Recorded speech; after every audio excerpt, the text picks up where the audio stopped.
What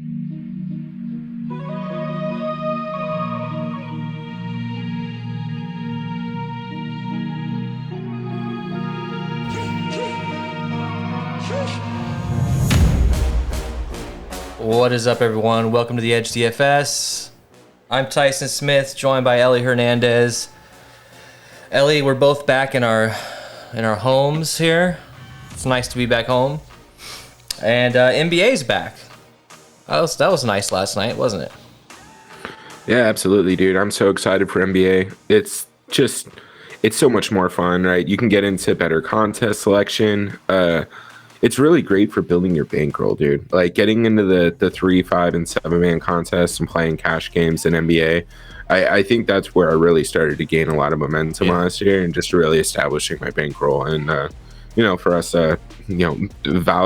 great value version DFS players, right? Big lots. We have to be mindful of what we're doing. So it's really nice to be able to have NBA back. You can play daily, and you don't have to get too crazy, dude. Just X out anybody under 12-minute projection. Well, you build up your bankroll during the NBA season, and then you lose it as soon as you start playing NFL Showdown. That's just kind of how it is. But look, I love NFL Showdown. I like it more than NBA Showdown, but I like NBA main slate more than NFL main slate. I don't know. Do you agree with that? Yeah, I'm right there with you. Yeah. All right, well, let's get into this. This is, Broncos versus the Browns on Thursday night. No Baker Mayfield, no OBJ most likely. Case Keenum versus Teddy Two Gloves. I don't know, man. Our Cardinals kind of whooped up on the Browns. That was nice to see that. Minus a random Hail Mary pass, it was pretty much complete domination. Yeah, that's with Baker. So look, Keenum is a solid backup quarterback. At least he was. A few years ago, he was a solid quarterback. He was starting a few years ago. So I think that this game actually isn't going to be as bad as we think. But I might not really watch much of this game tonight, to be honest. I might stick with some NBA tonight, to be honest. Yeah. Yep, that's where I'm at, man. I think we'll get to it. Or let's see. We need to look at the odds here, but I mean, look, I right now Cleveland is favored, and at least on some of the sports books, I'm just not sure I agree with that. I get that the Broncos may not be as good as everybody thought they were. They're on three game loss streak, whatever the hell you call that. But Cleveland doesn't have their starting quarterback. They're missing both their running backs. Yeah, right. So we're gonna get into that here.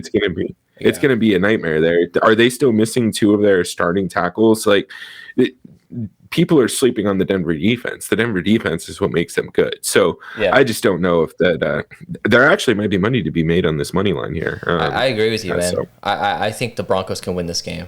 I really do. I mean, they're just too devastated with injuries. You got one of the best running teams in the league now, just absolutely devastated. I don't think they can run the ball much at all. We got at least have some middle range value. I wish that Draftkings was a little bit later on their pricing, maybe, so we could have got a couple $1,000 guys at running back or something. But it's not really how it worked out. But let's just jump into the line here. So what are you seeing on your end when it comes to you're at 41 total and Cleveland minus 1.5, right? Actually, DK has Cleveland minus 1, 41 total. Okay, interesting. So 41 total, that sucks.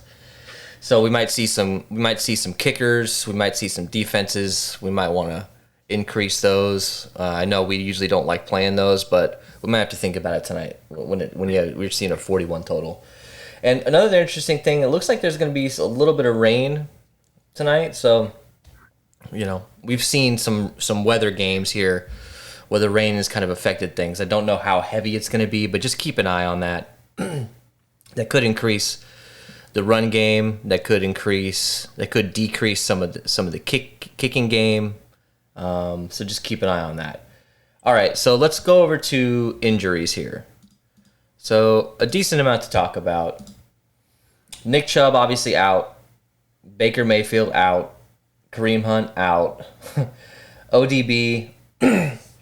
Looks like Odell Beckham, he's questionable, but I don't think he's going to play. I mean, based on all the He's stuff not I've playing. seen, there's no way he's playing. This is like a 2 or 3 week injury, I think, based on some of these, TikTok fantasy doctors or whoever these guys are. So I would expect a huge bump for everyone else, like Donovan Peoples-Jones. You got Jarvis Landry coming back. He hasn't played since week 2. He had a huge week 1. So that could be good. And also, in addition, look, Jarvis Landry can get some run in the run game, to be honest. I think he can get a couple random gadget plays thrown to him, which really increases his value. And I think they're going to use the hell out of him this week. They just have to. They don't have anybody else. Let's see. Who else are we looking at? So Teddy Bridgewater was questionable. I'm seeing that he's going to play tonight. Are you seeing the same thing? I think I got an alert saying he will start tonight for sure. Yeah, I'm seeing the same thing. Questionable. I haven't gotten any updated alerts, but I don't see any reason why he doesn't play. This is. I understand Cleveland's defense is pretty good. Their defensive line is awesome with Jadeveon Clowney and Myles Garrett, but Yeah. this isn't a game you want to take off. This is a good opportunity for Denver to kind of get back in control of their destiny, right? Yeah. So I think Teddy plays if he's even moderately healthy. So I'm also seeing Jerry Jeudy is doubtful. I thought he was just out. What do you? Yeah, that's interesting. I don't even see him in the. No, Yeah, he's still not in the player pool. Yeah, he's on IR still. I don't think there's anything to even consider with him. We won't even talk about him. He'll be out. Let's see what else. KJ Hamler's out. That's pretty much it. So there's a lot of injuries to talk about here. Excuse me. And we should have some decent value. So let's just jump right into this breakdown. We're going to try to make this show a little quicker, especially with a game like this. We don't really need to spend a whole lot of time talking about like some of the main players we all know about. Let's just jump right into some of the value. Break it down. All right. So let's just jump right into this. We're going to start with quarterbacks. Obviously, Teddy Bridgewater is 11,000. That's a little bit of a hefty price tag for Teddy Two Gloves, but on a slate like this, there's not a whole lot of pay-up options. So I'm not too scared to pay that.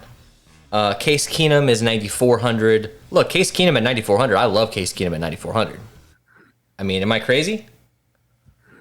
No, look, so I'm of the mind, man, dude. I really think that Denver is going to be ahead in this game. I just don't understand why Cleveland's getting so much love. Maybe I'm overthinking this and should just go with what Vegas is saying, but I expect that the Browns are going to have to throw to keep in this game, and they don't have any running backs left either. So it's hard for me to come off Case Keenum, considering he's probably going to have to be the primary focal point of the offense. Yeah. So I don't think that this is a game to fade Case Keenum. Now, if he comes in at like 60% projected ownership, then by all means you can go ahead and get rid of him from your lineups. But yeah. I don't know. I'm playing him.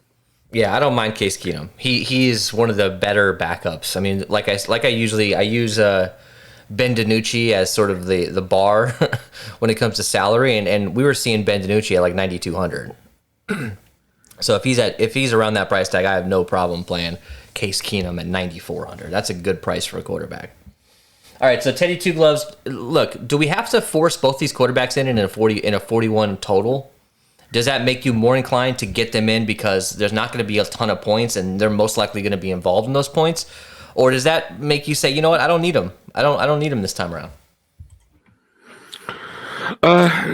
Yeah, I think that this is a good opportunity to run both. The pricing's not too crazy, and just the way this slate's going to shape out, I just think that there's going to be plenty of opportunity to kind of pay down elsewhere. And these are probably going to be the two guys that are going to have the most fantasy points, unless you think that Denver is going to come out running the ball strong. Then you might want to kind of pivot somewhere else. But right now, I'm of the mind, play both quarterbacks and take the raw points, especially in a 41 total. If each of these guys has 250 and a touchdown or two, they will be just from a raw points perspective in the optimal. Look, Teddy Bridgewater looked really good at the beginning of this year. I was watching some of those games, and I'm like, man, this guy, there's a reason why this guy beat out Drew Lock. I don't think it was because Drew Lock sucked. I thought it was that Teddy Bridgewater just came out and played really well. We know what to expect from Teddy Bridgewater. He's going to get you, he's going to improve your team, and he's most likely going to get you 500 or better, and he's going to be a solid starter. And just watching him this year, man, he's had some stinkers, don't get me wrong. But when he's on, he's on. He's looking pretty good. And I don't mind playing him a lot. I don't mind getting him in some captain because he does have a little bit of rushing ability. I'm higher on Teddy Bridgewater than a lot of people. I just think that just watching him in those first few games, he looked really good. I know he was playing against the Giants and Jacksonville. I know that, but hey, he passed the eye test. All right, let's move over to running backs. So let's start with the shit show first. Where are they at? Cleveland Browns. So look, the starter here is Dearness Johnson at 4,600. Now, we haven't seen a ton of him. I don't know how well he's going to be, how many snaps he's going to get. I don't know how many times they're going to hand the ball off to him.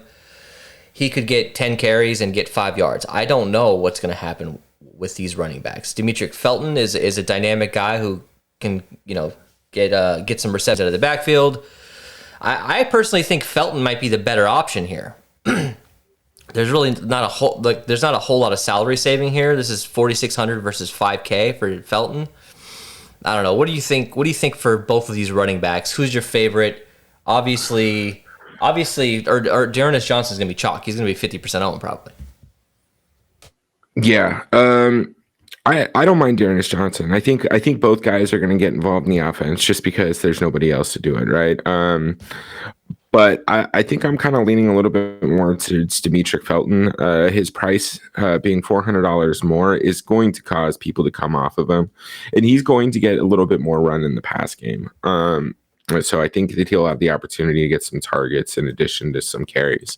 Now, Dearness probably end up being the workhorse back, but even to that point, we don't necessarily know. The last time Dearness Johnson had a performance worth even discussing was October 4th of last year. It was literally a year ago. He had 13 carries. Yeah. So, and I assume that Chubb and Hunt. Yeah, I assume that Chubb and Hunt were out at that point. So, I mean, even based on the volume that he got in that situation, it's not anything too crazy. Was that the? I think that was the Dak Prescott injury game. I don't know. I could be wrong. That was 49-38. I don't know. Maybe I'm wrong. Right. Yeah, I don't remember. But anyways, right, you're going to have to play one of these guys. I mean, they're going to get the volume. They're going to be on the field a pretty decent amount of the time. So I'm leaning towards Felton. Hopefully I'm not wrong because I'm leaning towards him in my season longs too, right? Because I have a bunch of backs on bye. Yeah. So, I know, right? I'm with Felton. I think he's going to have the PPR upside that we need for DraftKings. So that's the guy that I'm going with. I think I realized it's week 7, huh? It's week 7, yeah. Yeah. Oops. It is. It's not week 6. My bad. So I think you can play Johnson and Felton together. Like, I'm not scared to do that at all because I think, we're going to see the volume go to all to these guys. You're not going to see anybody else getting the hands on their ball. Getting the... God damn it. I'm tired, man. I'm sorry. All right, let's move on. Let's move on here. So we're going to Denver. So Melvin Gordon, Javonte Williams. Look, I'm not gonna lie. I haven't watched a ton of Denver this year. Where are you leaning? These guys are priced around the same. I think Melvin Gordon is the sort of the safer bet. We know what he can do. Javonte Williams is the young guy coming in.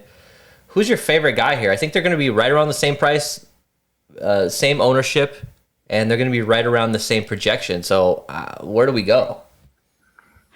Yeah, I don't know, man. I'm not sure how much of the running backs I'm going to get here. I think that there's some better offensive capabilities, but I think you kind of just got to go even split between the two if you're going to be submitting multiple lineups, right? I think you can kind of go 1v1 on Melvin Gordon. I don't know if you need to handcuff him in any lineups, but you're kind of going to have to make a stand here and decide who you think is going to get the volume. I think, 11 attempts last week for Javonte. What did Melvin have? 10. They're splitting Yeah. touches pretty much down the middle. So And snaps pretty much. I mean, Melvin Gordon's at 55%, Javonte is at 45% snaps. So, the routes run that goes in favor of Melvin Gordon, but I just think it's a toss-up.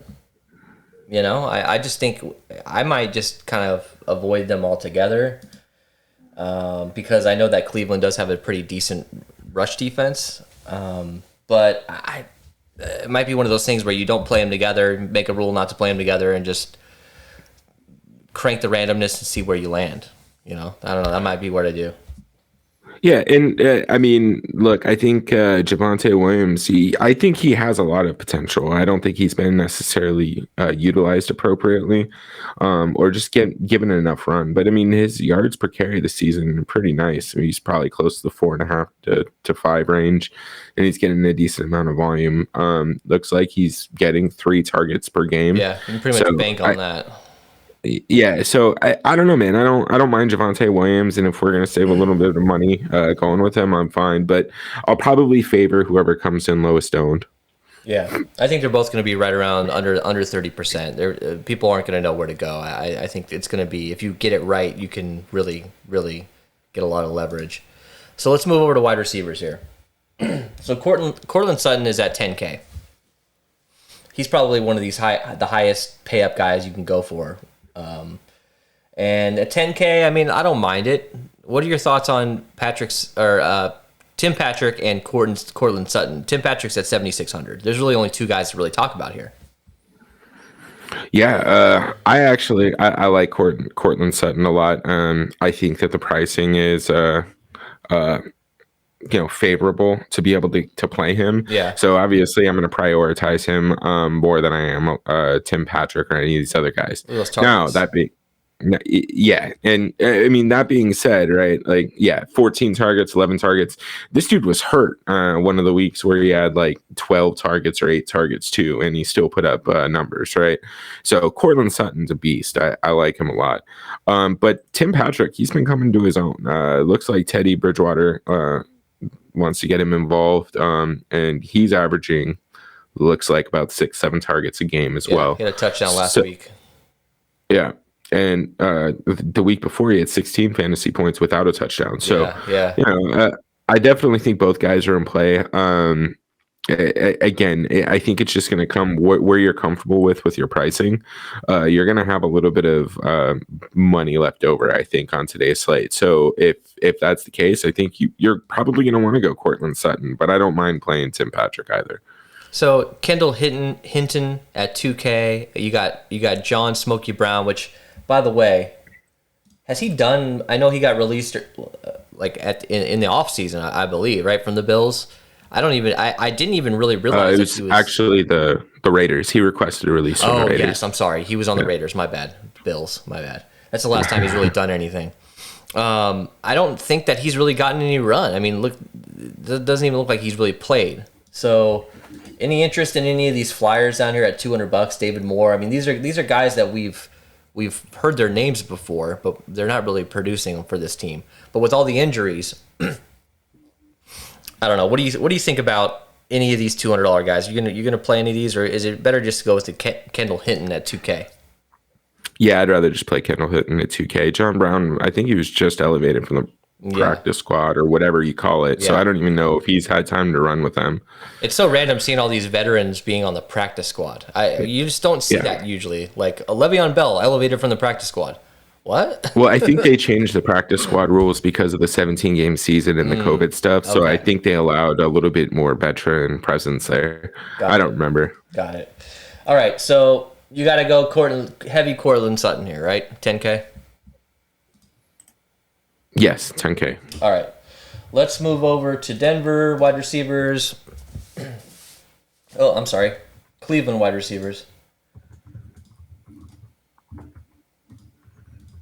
That trip back from Mexico was not fun, so I'm still tired. Sorry, guys. All right.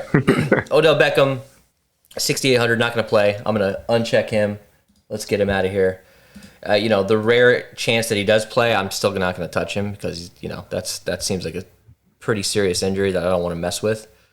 Jarvis Landry is the guy here. He's coming back. He's 6,600. Donovan Peoples-Jones had 2 touchdowns last week, one of which was a Hail Mary reception, but he's looked good this year. DPJ has looked pretty good. And especially with no ODB, I think you got to consider both of these guys. And at 66 and 6,400, I think you play them both together and get you some fourth quarter garbage time receptions, if that's the game script we're going with. Rashard Higgins at 3,600 and Anthony Schwartz at 1,200. Who's your favorite guy here? I really don't know. I think I'm going to be leaning more towards Rashard Higgins. Anthony Schwartz, I think he has a lot of explosive speed. But I don't know if Case Keenum, has he thrown the ball since like 2016? I don't know. I think he'll be fine, but I just don't know if he's going to be able to kind of hit these guys on those deep routes. He can't throw Rashard Higgins, the Baker Mayfield 66 yards in the air. I tell you that much. Yeah, absolutely. So, I mean, that's the thing that I'm kind of worried about here. Now, for me, DPJ is priced up a little bit too much. I mean, if ODB is out, then I don't mind getting to a little bit of Donovan Peoples-Jones. But look at these prices. Really depending on what happens with ODB and Landry, I want to kind of focus on Rashard Higgins. That's the guy that I really want to kind of key into. Yeah, look. DPJ was at 1,800. He went down to 200, and now then he went up to 4,400, and now he's up to 6,400. So I agree with you. He's a little priced up. I think this is a good week to potentially go a little under the field on him, because him getting another 2-touchdown game is probably not going to happen. It could happen. He could get those targets. Jarvis Landry coming back from injury, he just might not be ready, and especially Jarvis Landry coming back without Baker Mayfield. We don't know the chemistry between all these guys. I actually do think that a guy like Higgins may benefit the most, because it's possible that Higgins and Case Keenum have gotten the most reps together. I'm just assuming here, but having these backup guys in practice, maybe they're getting more reps together. Maybe they have a little bit more time together. So 3,600 for Higgins, I agree with you. And I think you sprinkle in Landry and DPJ. I'm not going to go too heavy on any of these guys, because I don't know about Landry. I don't know how injured he is. I don't know how healthy he is, rather. All right. Anything else to talk about here? No, just keep an eye on these questionable tags, right? I don't think we're getting Odell Beckham. I don't think we're going to get Jarvis Landry either, right? I don't see the benefit in rushing either of these guys back, given everything that's going on tonight.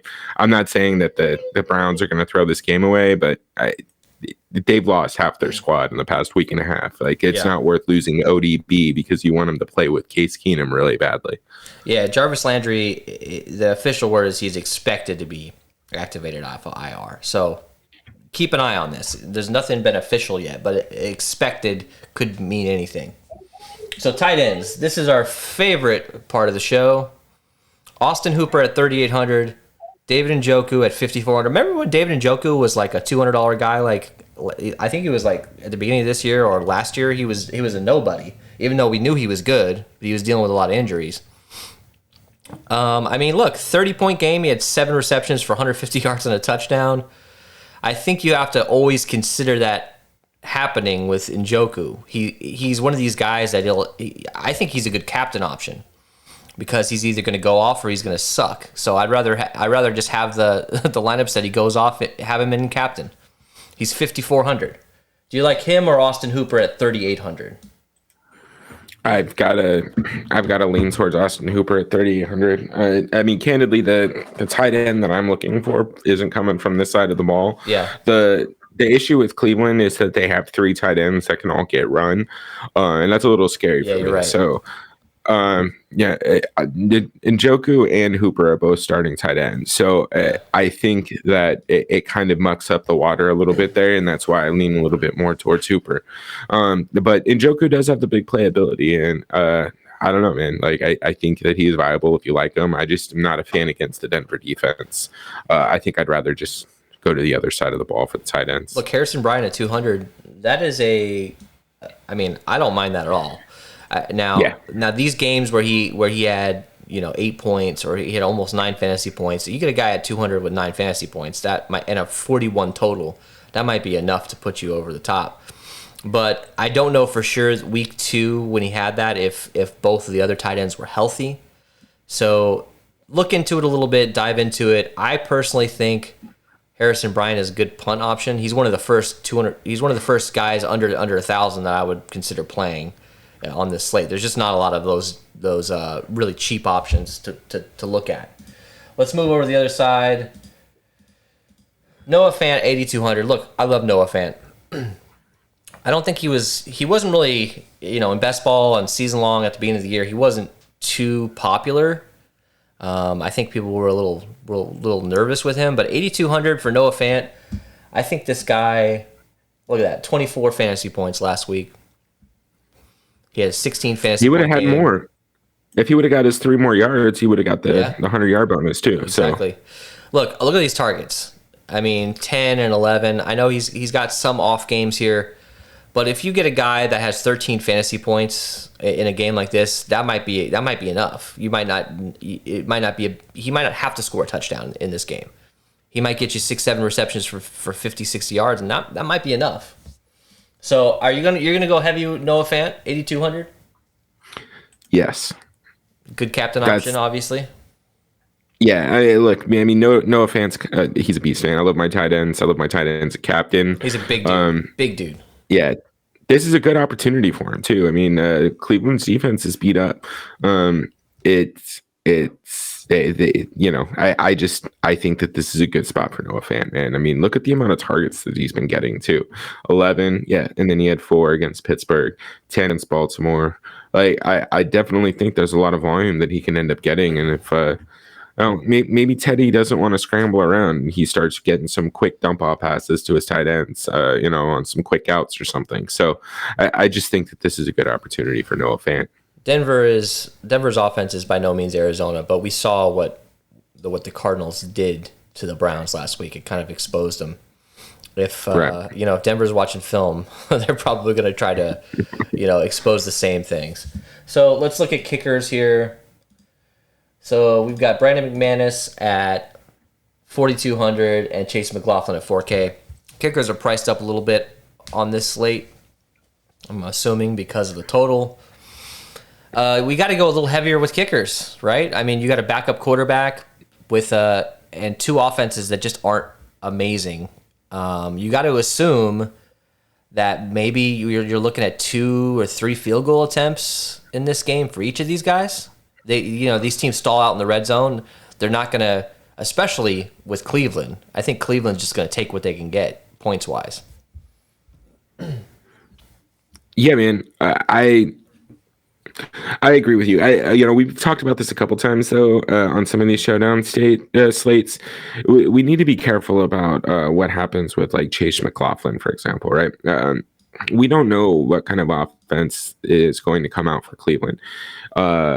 I get that they're getting 17 or they're getting 20 points from Vegas, but you're missing your starting quarterback, potentially your 2 starting tackles, 2 of your starting running backs, and potentially your top 2 receivers, right? So I'm not sure what we're expecting for them to move the ball. So if they fall behind or if they don't even make it past midfield, Chase McLaughlin may not get points. Yeah. But Brandon McManus, I think he's in a prime spot. This is an offense I can see stalling out, or not being as aggressive and then kind of just taking the conservative approach when they get into scoring position, right? Maybe running on a 3rd and 6 when they're at the 28-yard line because points, right, because they're going to trust their defense to come in and take over. So that I might have a little bit more interest in Brandon McManus. And if they are ahead, they are going to be more prone to taking those free field goals when they're driving on the field. So, but I think both kickers are very much in play. Pricing's a little weird for me, but again, just based on the injuries, I don't think the price is going to be too much of an issue on this slate.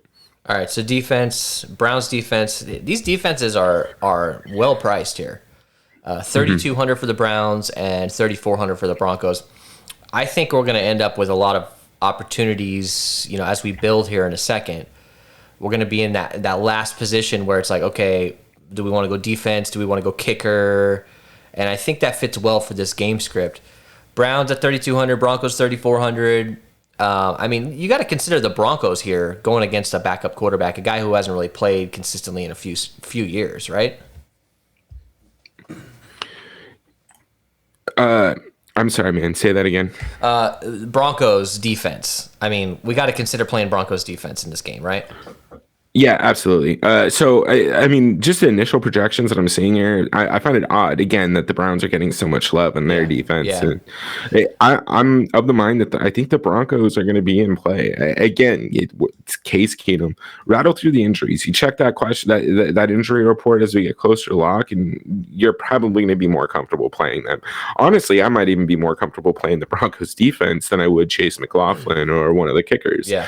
So, yeah, it's definitely something to consider, and I'll probably have I'll at least be with the field on the Broncos defense, probably more.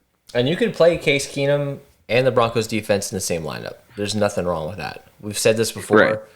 Case Keenum throws a pick six. That's only minus 1 point for him, and it's 6 points for the other team. It's not a huge deal. All right. So let's talk about fades. I didn't put together any graphics this week or for this show. But what are your thoughts on fades? Anybody jump out to you that you would want to be under the field on in this matchup? Yeah, I mean, initially it's probably going to be the Denver running backs. It really depends on kind of how this plays out, or even Darnus Johnson.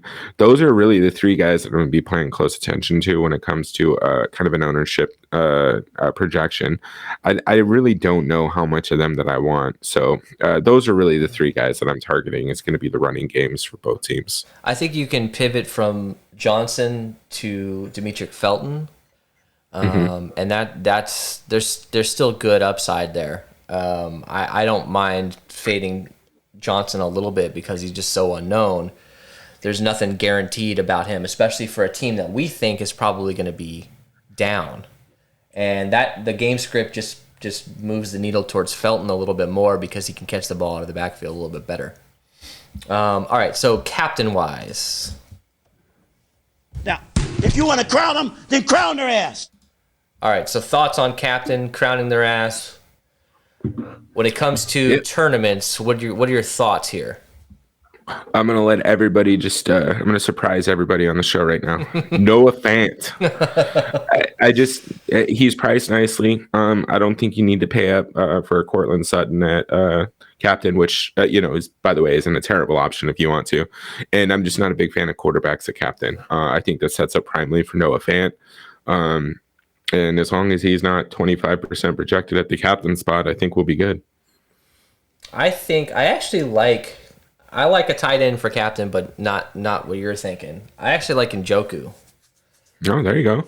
He's going to be unowned at captain, and we're talking deep tournament options here. But 5,400, you will be able to fit in everybody you possibly want, and he's got that 2 touchdown upside. With a new quarterback coming in, we don't know who's going to get the targets this week. We just have no clue. I think Njoku, or I wouldn't go as low as Austin Hooper because I think his ceiling is a little bit lower. But yeah. I like Njoku. And if you wanted to go a little bit more, if you want to go a little bit more safer, obviously Cortland Sutton is a great option. But a guy like Tim Patrick and Jarvis Landry, considering that he's coming off of an injury and his status is unknown, it's going to drive down his captain ownership a bit. I think Jarvis Landry at captain could be a good option as well. So there's a lot of middle of the road options here. There's not that one clear guy that everyone's going to flock to. It's probably going to be Cortland Sutton, but I really don't, or Melvin Gordon, because he's a name. But I just think you can go with anybody this week. I don't think you have to be stuck on one name. I think you should mix it up a lot. Usually you and I, we pick like 1 or 2 captains and we crunch out our 80 lineups with those couple captains and try to get as many variations. But I'm gonna go like more in the 5 to 6 to 7 captain range this week, I think. All right. So I think do you agree? Yeah, man. I just think we need to change the show to change the name of the show to the tight end captain show. Yeah, exactly. All right. So this is interesting. This is the opto right now. We got Browns defense and Case Keenum at captain. This is a 4-2 here. I mean, I don't hate this, but like I'm not playing. I do. I hate this. I'm not playing this lineup. Not gonna happen. Yeah. So let's do a like cash / like single entry build here. So who are we putting at captain? We putting Teddy Two Gloves at captain? No, let's go Cortland Sutton if we're doing cash. Okay. Cortland Sutton. Let's go both quarterbacks for cash. Throw in Darnus Johnson to see how it goes. You got to go Johnson, and then you could fade him in your tournament lineups if you wanted to. And we're still doing okay. Yeah, we got 5K per position with 2 positions left. So this is going to be like a middle of the range day. I think you're not going to have to go too high. You're going to have to go too low. We got 5K. Do we want to go kicker and maybe a guy like Landry, or what do you think? Can we actually?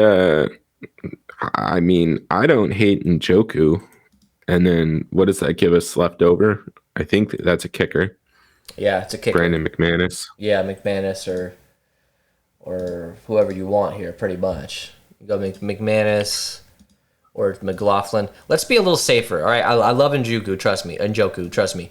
But let's be, because we want to kind of build our chalk cash lineup here, let's be a little bit safer. Let's see if we can do like can we do Jarvis Landry here? Let's see. 3,400. What does that get us? That gets us a defense. I mean, I don't hate it. I don't hate Broncos defense here. I really don't. I mean, I would play this. I would play this in cash. I really would. I think that's fine. Or I mean, and yeah, if you're not comfortable with that, I mean, I think. Well, no. Let's see. What were you looking at? You could go Felton. Look, you could go Felton.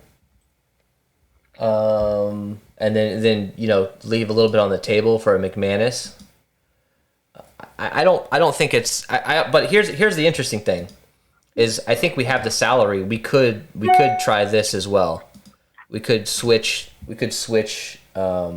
Teddy into captain and just see if that's worth it, and then put Cortland Sutton in the flex.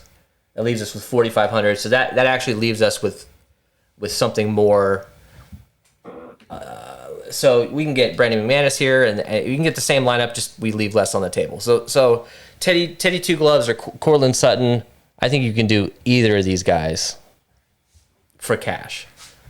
So let's go to the tournaments. Who do you want to build with? Let's build like 2 lineups here, and then let's get the hell out of here. Let's start with Noah Fant. All right, Noah Fant. Let's optimize Teddy. And see what happens. Hinton, Johnson, Sutton, Keenan. I don't hate it, but let's build our own. So you want to do both quarterbacks here? Yeah. All right. Now, do you want to go with Felton? Felton, yeah, I was gonna say that. Felton. We got to go. Don't we have to get Cortland Sutton? That leaves us with 2,300. Where are we at? What do we have in that range here? It's a big drop off. We got Hinton, I think, is the other guy. But I don't know if I want that many pass catchers from Denver. Interesting. What if we drop Sutton down to Tim Patrick? Okay. Let's try that. 7,600 there. At least it's 4,700. So like we were saying, we're right in that defense. Although you could go Dearness Johnson here. I don't know if I love that. So, yeah. Actually, leave Darnest in and then swap out Felton. I think you should be able to get to Njoku. Nope. We're just short. Just short. Okay. So what if we went Njoku here instead of Felton? That leaves us 4,300. So we're right back down to the kickers. So McManus. Brandon McManus. Yeah, I mean, I don't hate this. Man, it feels like to me just going middle range with everything and not going too low, like staying above the kickers, like staying in the Dearness Johnson 4,600 range and above for this entire matchup is going to be fine. You don't have to really worry about ownership. Can you actually take out Patrick? Go Hinton. Let's put in the 2K guy. I kind of want to see what happens if we do that. If we go low? Yeah. 9,900. Ooh, so close to Sutton. And then there's really nothing else to do. You can go down to Tim Patrick. There's really no reason to, unless you get rid of Njoku and you go Patrick, and then go to Felton, or you go Sutton and then Felton. Yeah. Yeah, I like that better. Yeah, this I don't hate. Noah. That's a 4-2 with Keenum and Felton from Cleveland. The way I'm gonna be building, I think people are gonna go heavier on Cleveland, and I just really don't think they should. I think it should be all 4-2s, and mostly all Denver 4-2s. Yeah, and I know just a moment ago I said I was scared to have this many pass catchers given the little total, but I mean hitting at 2K, we can kind of consider him our punt. So if he goes out and gets 2 receptions for 40 yards, I'm not too upset. All right, so let's do an Njoku lineup. Yeah. The tight end show here. Let's just see what this is buying us, because it might not buy us too much more. The salaries are kind of interesting this week. So let's go with Melvin Gordon.